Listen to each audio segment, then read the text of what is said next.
ikkita yirtqich va ikkita musulmon jangchi Shavkat Rahmonov va Islom Maxachev. Rahmonov shu paytgacha hech kimga yutqazmagan 19 jang va 19 g'alaba seriyasi bilan ketmoqda. U oktagonda jangni boshlasa, raqiblar orqaga chekina olmaydi.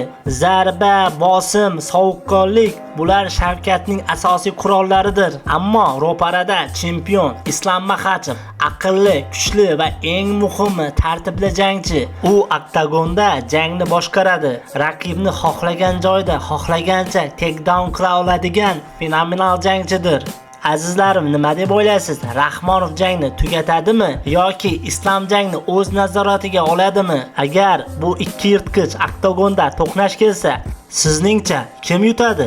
Rahmonovning zarbasi chempionni yo'q qila oladimi yoki Islomning greplingi hammasiga chek qo'yadimi? Azizlarim, o'z fikringizni kommentariyada yozib qoldiring va kamtarona videom yoqqan bo'lsa, like bosib obuna bo'lishni unutmang.